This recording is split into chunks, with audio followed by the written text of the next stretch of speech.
हरिओम। सप्तत्रिंशोऽध्यायः। बभ्रुवंश का वर्णन।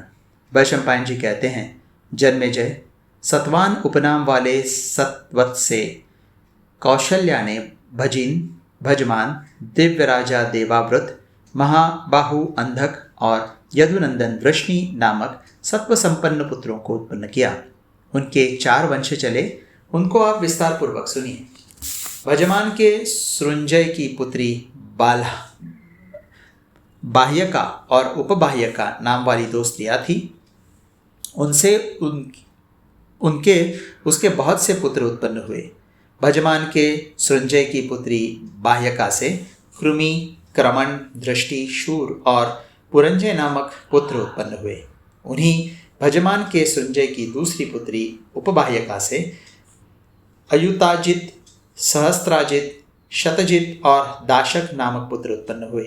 यज्ञ करने वाले राजा देवाव्रत ने मेरे सर्वगुण संपन्न पुत्र हो, इस निश्चय के साथ बड़ा भारी तप किया।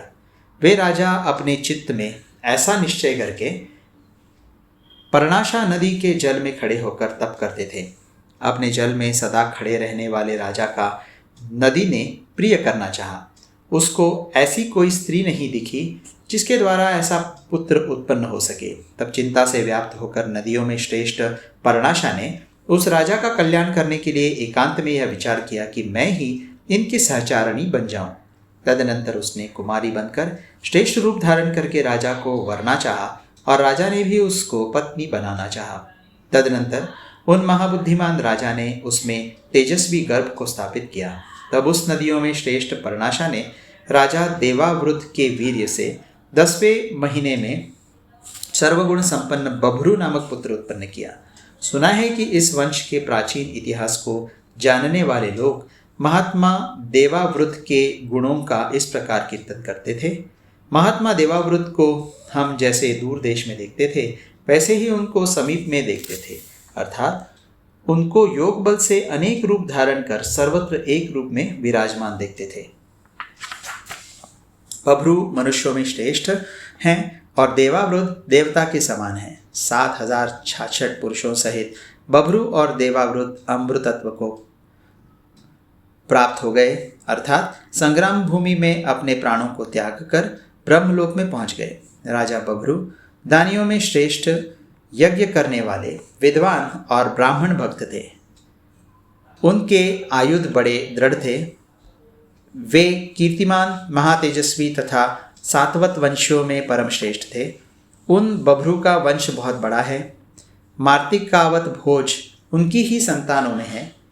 अंधक से काशीराज दृढ़ाश्व की पुत्री के द्वारा कुकुर, भजमान, शमी और कंबल बहिर्ष नामक 4 पुत्र उत्पन्न हुए।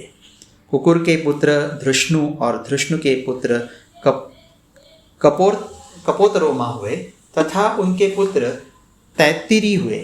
तैत्तिरी के पुत्र पुनर्वसु हुए। पुनर्वसु के पुत्र अभिजित हुए। उन अभिजित के एक पुत्र और एक पुत्री, ये 2 जुड़वा संतानें हुई, ऐसी बात सुनी जाती है। ख्याति प्राप्त लोगों में श्रेष्ठ वे दोनों आहुक और आहुकी के नाम से प्रसिद्ध हुए। इन आहुक के संबंध में मनुष्य इस गाथा को गाया करते हैं। वह तरुण घोड़े के समान उत्साही राजा जब अपने विशुद्ध परिवार के साथ चलते थे, तब उनके काठ के बने राज सिंहासन को 80 मनुष्य उठाया करते थे। उन भोज के साथ उन्हें घेर कर चलने वाले लोगों में ऐसा कोई नहीं था जो पुत्रहीन हो, अथवा सैकड़ों की दक्षिणा देने वाला न हो, अथवा सैकड़ों सहस्त्रों वर्षों की आयु वाला न हो, या अशुद्ध कर्म करने वाला हो तथा यज्ञ करने वाला न हो। पूर्व दिशा में राजा भोज आहुक का अभिनंदन करने के लिए चांदी और सोने की सांकलों से बांधे जाने वाले 10,000 हाथी आते थे तथा उपासंग मतलब जुआ, अनुकर्ष मतलब रथ के नीचे की काष्ठ और वरुत मतलब रथत्राण कवच वाले मेघों की भांति घोष करने वाले ध्वजधारी 10,000 रथ उनका स्वागत करने के लिए आते थे। उतने ही 1000 रथ और हाथी उत्तर तथा अन्य दिशाओं में भी राजा आहुक का अभिनंदन करने के लिए आते थे। भोजवंशी यादव सब सामंतों को वश में करके आहुक की उपासना करते थे। राजा आहुक ने उन सब के रथ सोने की घंटियों, घुंघरों वाले बनवा दिए थे।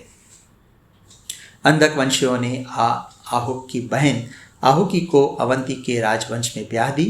आहुक के काशीराज की पुत्री से देवकुमारों के समान सुंदर देवक और उग्रसेन नाम के 2 पुत्र उत्पन्न हुए। देवक के देवकुमारों जैसे देववान, उपदेव, सुदेव और देवरक्षित नाम के 4 पुत्र थे। उन्हीं के देवकी, शांति देवा, सुदेवा, देवरक्षिता, वृकदेवी, उपदेवी तथा साध्वी सुनासी, इस प्रकार 7 पुत्रियां थीं। देवक ने उन सब का विवाह वसुदेव जी के साथ कर दिया था।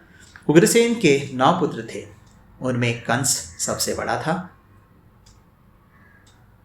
शेष के नाम इस प्रकार है: न्यग्रोध, सुनामा, कंक, शंकु, सुभूमीप, राष्ट्रपाल, सुतनु, अनादृष्टि और पुष्टिमान। इनकी कंसा, कंसवती, सुतनु, राष्ट्रपाली और कंका नामक 5 सुंदरांगी बहिनें थीं। इस प्रकार कुकुरवंश में उत्पन्न हुए उग्रसेन और उनकी संतान का वर्णन किया गया।